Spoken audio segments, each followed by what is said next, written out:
우리가 성경을 통해서 이렇게 보면은 성경에서 예를 들어서 지금도 다윗의 고백 속에서 보면 물론 그 당시 다윗의 환경 속에서 고백을 하는 거지만 그러나 그 고백을 통해서 비춰볼 때 결국은 다윗이 구원받았고 구원받은 것에 대한 어떤 내 삶의 구원을 받았으므로 내 삶의 어떤 상황 속에서라도 나는 안전하다.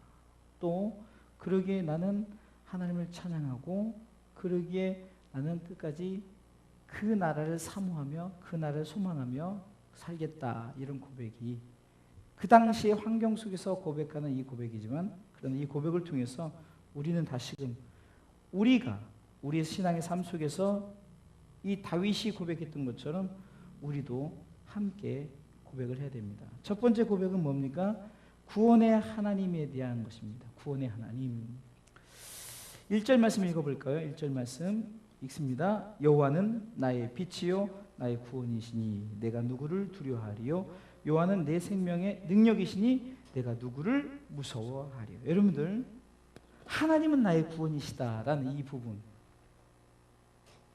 그러기에 다윗은 하나님이 나의 구원자가 되기 때문에 내 삶 속에서 나는 두렵지도 않고 무섭지도 않다. 이 고백입니다. 우리가 신앙의 삶 가운데 구원의 확신을 가진 사람은 상황 속에서 아무리 힘들고 어렵다 할지라도 결국 상황 속에서 나는 구원의 하나님이 계셔서 구원의 하나님이 나와 함께 하심으로 나는 두렵지 않고 나는 무섭지도 않다. 바꿔서 얘기하면 이겁니다. 하나님이 나와 함께 하시면 곧 하나님이 나를 구원하셨기에 나는 두려울 것이 없고 난 무서울 것이 없다. 이 고백입니다. 구원의 하나님이 나와 함께 하시면 당연히 함께 하시죠. 구원의 하나님이 나와 동행하시면 나를 붙드시면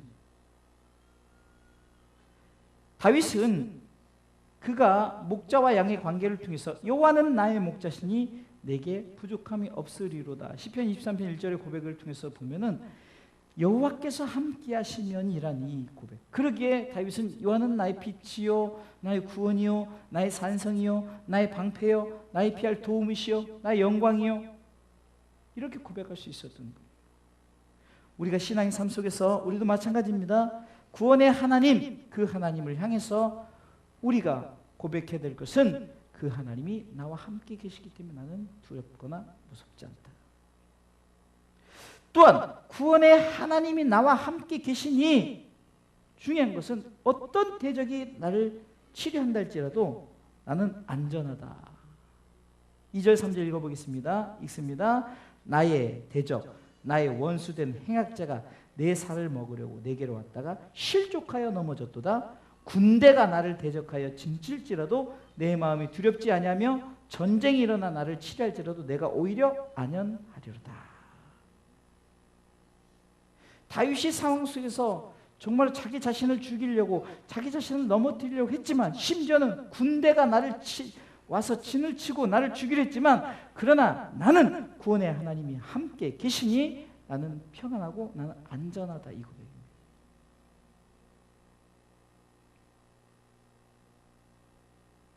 한마디로 이 구원의 하나님에 대한 것은 이렇게 고백할 수 있는 것은 바로 이 다윗이 구원에 대한 확신을 가졌기 때문입니다. 하나님이 나를 구원하셨기 때문에 하나님이 나와 함께 하신다는 것을 고백할 수 있는 거예요. 하나님이 나를 구원해 주시지 않았다면 나는 아직도 구원받은 백성이 아니기 때문에 마귀가 자꾸 힘들고 어려울 때 나는 넘어질 수밖에 없어요. 흔들릴 수밖에 없어요.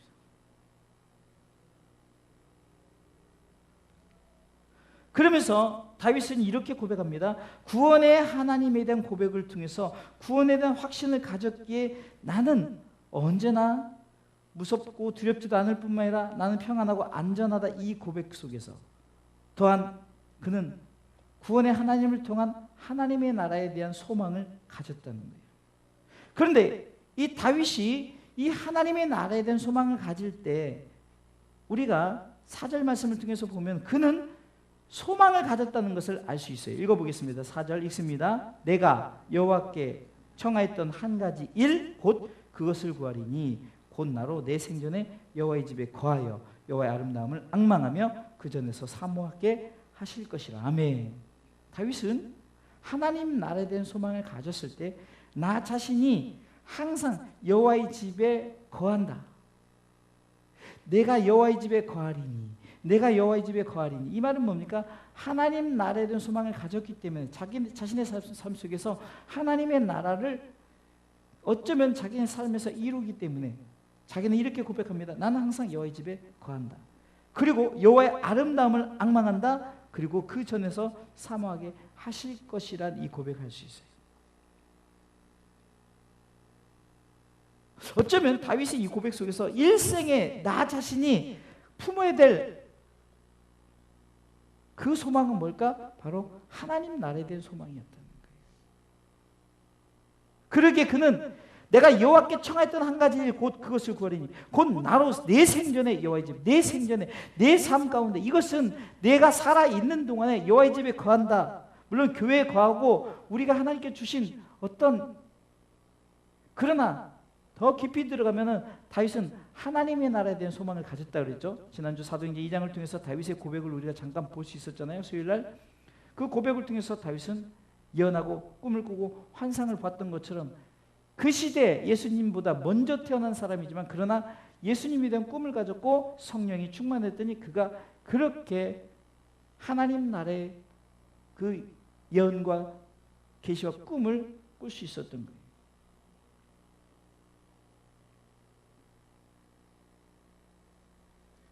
그리고 5절 보니까 하나님께서 이 땅을 살면서 내가 하나님 나라에 대한 소망을 가진 자에게 하나님의 보호하심이 나와 있는데요. 5절 읽어볼까요? 5절 읽어보겠습니다.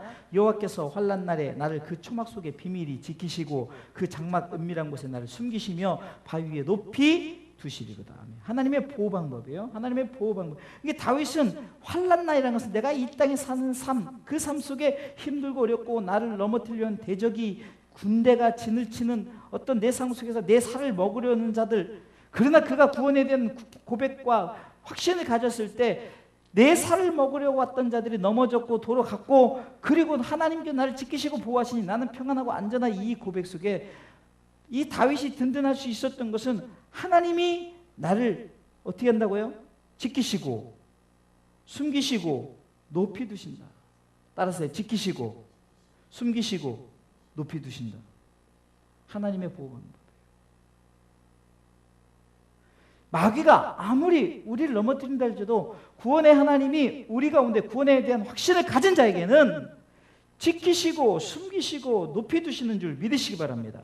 다윗은 이것을 하나님에 대한 분명한 신뢰를 가졌어요. 그것은 뭡니까? 확신이 있었기 때문이에요. 확신이 있었기 때문에. 내가 넘어진다 할지라도 나를 붙드시고 나를 안전하게 거하게 하시는 이는 하나님이시다는 이 분명한 믿음의 고백이 있었기 때문에 어떤 상황 속에서도 지키시고 숨기시고 높이 두실 것을 믿었다는 거예요. 할렐루야. 그러기에 다윗이 삶 가운데 여호와의 집에 거하고 여호와의 아름다움을 앙망하고 그 전에 사모하게 하신, 그것을 그는 항상 어쩌면은 내 삶 속에 이렇게 어떤 모습, 어떻게 보면은 이 다윗의 이 고백 속에서 우리가 하나님 구원에 대한 예배자의 모습을 또 볼 수 있어요. 예배자의 모습 속에 어떻게 되는 거예요? 내가 여호와의 집에 항상 거한다. 내가 예배 자리에 항상 있는 거예요. 그리고 그 예배에서 하나님의 아름다움을 앙망하는 것은 오직 주님만 바라보는 거죠. 그걸 사모한다.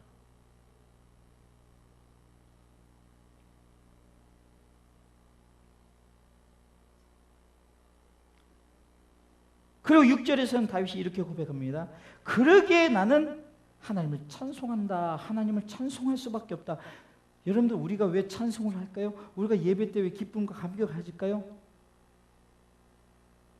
영적인 거지처럼 뭐 하나 누가 돈 줬다고 나의 건강 좀, 물론 그럴 수도 있지만, 그러나 근본적인 것은 바로 다윗은 구원에 대한, 그래서 우리가 하박국 3장 15절에 17절에 보면은 이것도 없고 무화과 나뭇잎이 마르고 포도 열매가 없고 감람나무에 모든 것 소출이 없고 아무것도 없다 할지라도, 외양간에서도 없고 아무것도 없다 할지라도 난 구원의 하나님을 인하여 기뻐하며 찬양하는 것.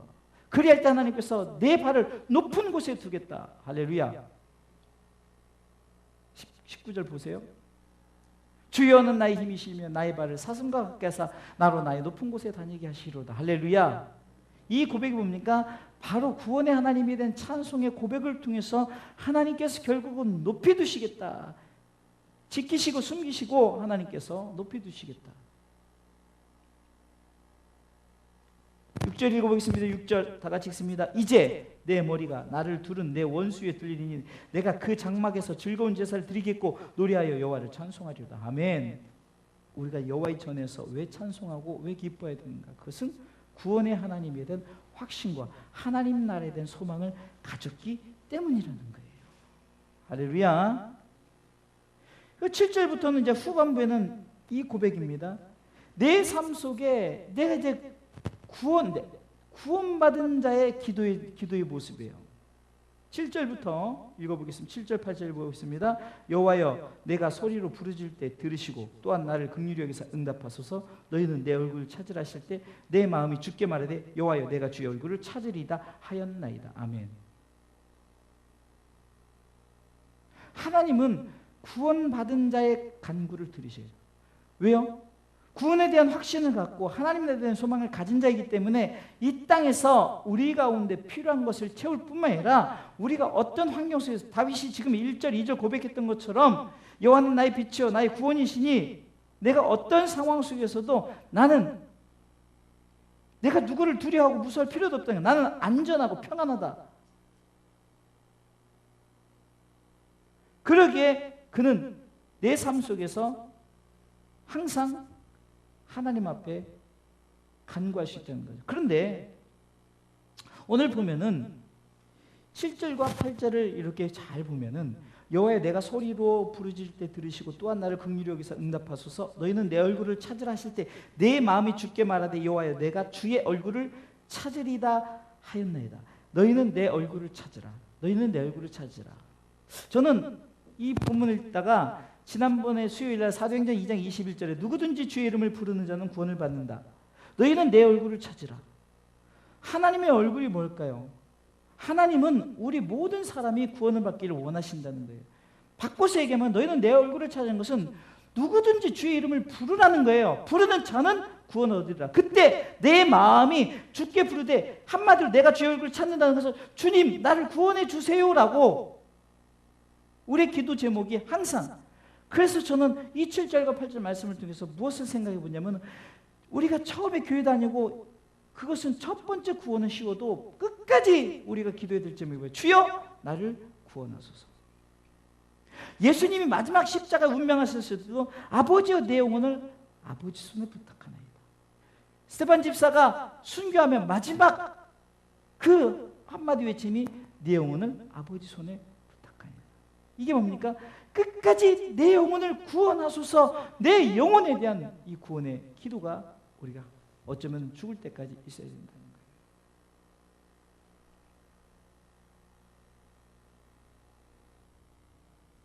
그 근거가 9절의 말씀이 있습니다. 9절 읽어보겠습니다. 주의 얼굴을 내게서 숨기지 마시고 주의 종을 노하여 버리지 마소서. 주는 나의 도움이 되셨나이다. 나의 구원의 하나님이시여 나를 버리지 말고 떠나지 마옵소서. 주의 얼굴을 내게 숨기지 말라는 주의 구원을 베푸는 데 있어서 주여 주님이 나의 구원자임 이것이 우리 가운데 나타내고 이것이 내게 항상 나타나지 숨기면 어떻게 됩니까? 구원을 포기하는 거예요. 하나님이 나 너 포기할 거예요. 하나님 유기시키고 하나님 나 모른다 이것이 아니라 주의 얼굴을 내게 숨기지 말라고. 이것은 끝까지 내가 주님의 얼굴을 찾겠사오니 주의 얼굴이 내게 있게 하옵소서. 이 고백입니다. 나를 버리지 마옵소서. 그리고 주님이 나의 도움이 되셨다는 것은 한마디로 주님은 나의 구원자 되신다는 거예요. 그러면서 뭐라고 말합니까?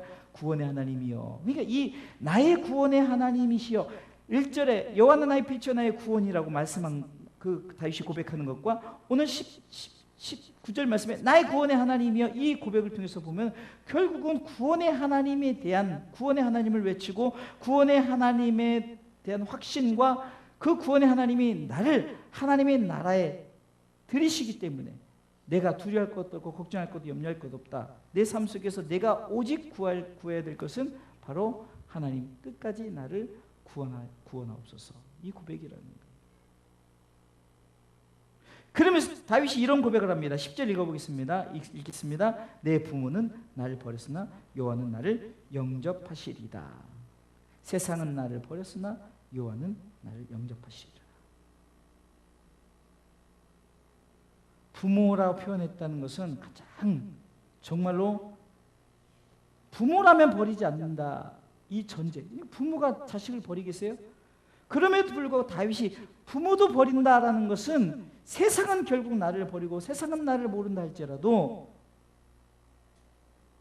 여호와는 끝까지 나를 영접하신다는, 하나님이 나를 영접하신다. 스데반 집사가 돌에 맞을 때 그가 하늘을 우러봤더니 하늘이 열리고 예수님께서 서 계신 것을, 하늘의 영광이 나타나는 거예요. 서 계신 것을 봤어요. 예수님이 서 계신다는 것은 스데반 집사를 영접하려고 준비하고 있다는 거죠. 세상은 자기를 돌로 치고 정말로 죽일 놈으로 삼아서 그렇게 삼지만, 그러나 여호와는 하늘문을 여시고 스데반 집사를 영접했어요. 세상은 나를 버리고 내 부모는 나를 버리고, 그러나 여호와는 끝까지 나를 영접하시는 줄 믿으시기 바랍니다.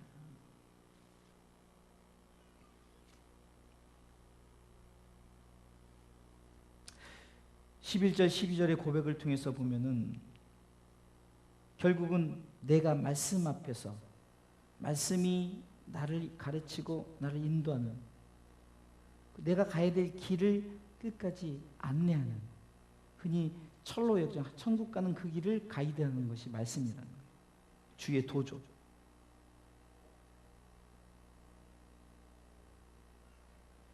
13절 14절을 읽겠습니다. 13절 14절이 결론입니다. 다 같이 읽어보겠습니다. 내가 산자의 땅에서 여호와의 은혜 볼 것을 믿지 아니했다면 너는 여호와를 바랄지어다. 강하고 담대하며 여호와를 바랄지어다. 저는 이 말씀을 묵상해 보면서 계속해서 반복해서 읽어봤어요. 그러면서 여호와의 은혜 볼 것이 뭘까? 여호와의 은혜 볼 것. 산자의 땅이 뭘까? 저는 이 말씀을 요한복음 3장 16절을 통해서 딱 풀어봤는데요. 요한복음 3장 16절에 하나님의 구원 계획이 나오죠. 그러니까 여호와의 은혜 볼 것은, 여호와의 은혜 볼 것, 여호와의 은혜, 그것은 바로 여호와의 구원 계획이죠. 그것은 하나님이 우리를 사랑하시고 독생자를 보내실 계획을, 그 계획을 어디서 이루냐? 내가 살아있는 이 땅, 산자의 땅에서, 지금 내가 사는 이 땅, 내가 밟는 이 땅에서 여호와의 은혜 볼 것이 우리 가운데 나타난 줄 믿으시기 바랍니다. 그런데 하나님의 이 구원 계획, 독생자를 보내시고 믿는 자는 영생을 얻는다는 이 구원의 고백을 믿지 아니하였다면, 믿지, 이 다윗은 이렇게 말하는 거예요. 나는, 그러니까 다윗은 나는 믿지 않는 사람, 나는 믿는 사람이라는, 그러나 믿지 않는 자들에 대한 선포 같아요. 믿지 않는 자들에 대한. 그것은 뭡니까? 믿지. 내가 산자의 땅에서 여호와의 은혜 볼 것. 그러면은 12절까지는 어쩌면 여호와의 그 구원 계획과 그 여호와의 구원 계획 속에서 나는 구원받은 백성이요, 구원된 확신을 갖고 하나님의 나라의 소망을 갖고 하나님 나라를 이룰 것을 끝까지 나를 지키시고 보호하시고 함께하시고 나를 높여주신 그 하나님의 모든 계획 속에 끝까지 나를 구원하옵소서, 이 고백 속에서 다윗은 나는 그래도 이렇게 되어지는데 13절을 14절을 제가 이렇게 말씀을 풀어본 거예요. 뭐냐? 쉽게 말하면 이 땅에서 하나님의 구원 계획을 믿지 않았다면은 14절에 너는 여호와를 바랄지어다는 것은 믿으라는 거예요. 주 예수를 믿으라. 믿으라. 너는 여호와를 바랄지어다. 여호와를 바란다는 게 뭘까요? 여호와 하나님은 구원의 하나님이에요. 여호와 하나님은 구원 계획을 하셨고 우리를 사랑하셔서 독생자 예수를 보내신 그 하나님을 바라라는 것은 뭐 쳐다보고만 있으라는 게 아니죠. 앙망하라는 거죠. 구원의 하나님을 믿으라는 거예요. 믿으라는 것은 내가 그냥 생각만 믿는 것이라, 내가 믿고 내 가슴 속에, 나는 다윗이 고백했던 건 이렇게 고백을 하라는 거죠. 그러면서 이렇게 말해요. 강하고 담대하며 여호와를 바랄지어다라는 것은 뭡니까? 믿으라는 것을 더 어떻게 보면 확실하게 흔들리지 말고, 이 강하고 담대하라는 말은 하나님이, 여러분들 여호수아가 이제 여호수아 1장에 보면은 이제 어떻게 보면 새 대통령이 됐어요. 모세가 죽은 후에 여호수아가 이제 대통령이 됐어요. 참으로 힘들고요. 그때 하나님이 직접 나타나서 너는 마음을 강하고 담대하라. 이 마음을 강하고 담대하라 이것은 네가 네 가슴에 네가 확신을 가지려고 마음의 준비를 하라는 거예요. 마음의 준비를. 그러면은 너는 여호와를 바랄지어다. 주 예수를 믿으라는 거죠. 그래야 구원받으니까. 그럼 강하고 담대하면 여호와를 바랄지어다 또 강조하는 거죠. 그러면 네 마음의 준비를 확실하게 하고 어떤 것에도 흔들리지 말고 주 예수를 믿으라. 구속사적으로 이 시편을 봤더니 오늘 이 시편이 저에게 이렇게 고백되게 이어지는 거예요. 단순히 다윗의 상황, 제가 서로 얘기했던 것처럼 다윗의 상황을 얘기하는 것이 아니라 지금 현 시대에 우리가 살면서 우리의 상황을 말하는 것도 아니요. 우리의 상황 속에서 우리는 하나님의 나라, 그것에 대해서 우리는 어떻게 생각할 것인가? 뭐하러 성경이 다윗 얘기를 이 땅에 써서 이 땅에 우리에게 뭐하러 얘기할까? 다윗 얘기를. 성경이 구원 계획, 하나님의 구원 계획과 그 천국에 대한 것을 얘기 안 하면은 단순히 이것은 옛날 이야기밖에, 그냥 다윗이 있었을 때 이야기밖에 되지 않는 거예요. 그러나 이것이 우리 가운데 하나님의 말씀이요, 하나님의 뜻 가운데 우리가 이 말씀이 말씀되려면 바로 이 속에서 내가 구원에 대한 확신과 구원의 하나님을 바라보고 구원에 대한 확신과 천국에 대한 소망을 갖고 살아갈 때, 나는 그리 살지만 믿지 않는 자들이요 믿으십시오. 마음을 확실하게 바꿔서 믿으십시오. 여호와를 바랄지어다. 강하고 담대하게 여호와를 바랄지어다. 어쩌면 다윗의 선포 속에서는 바로 이 시대 우리가, 그러면 우리는 믿었어요? 우리는 이미 여호와의 얼굴을 찾은 자, 아까 여호와의 얼굴을 찾은 자라 그랬죠? 그러면은 믿으세요, 믿으세요의 대상이 누구냐는 거예요. 멀리 가지 마시고 먼저 여러분들의 가족을 항상 생각하시면서 여러분들의 가족이 이전에 나와야 돼요. 그들이 여호와를 바랄 수 있도록 그들의 마음이 완악하고 완고한 마음이 바뀌어져서 마음의 밭을 기경해서 길가 돌짝 가시밭을 갈아엎어서 옥토가 될 수 있도록 우리가 마음을 강하고 담대해서 저들이 완악한 마음이 바뀔 수 있도록, 그래서 예수 그리스도를 믿을 때 저들도 우리처럼 구원의 하나님을 만끽하며 구원의 하나님을 찬양하며 교회를 나오는 것이 억지로 나오는 것이 아니라 정말 그것이 저들에게 나타낼 수 있도록 우리 또한도 구원에 대한 확신과 하나님 나라에 대한 소망을 갖고, 다윗이 우리 가운데 이렇게 고백을 통해서 우리 가운데 보여주는 영적인 말씀이 뭐냐는 거예요. 그것은 바로 구원의 확신과 하나님 나라의 소망을 갖고 끝까지 예수 잘 믿고 끝까지 하나님의 나라를 구하면서 그렇지 않은 자에게 너는 하나님을 바랄지어다. 강하고 담대하게 하나님 바랄지어다라고 선포할 수 있는 우리가 되야 된다. 이것을 놓고 오늘 밤에 기도하는 시간이 되기를 바랍니다.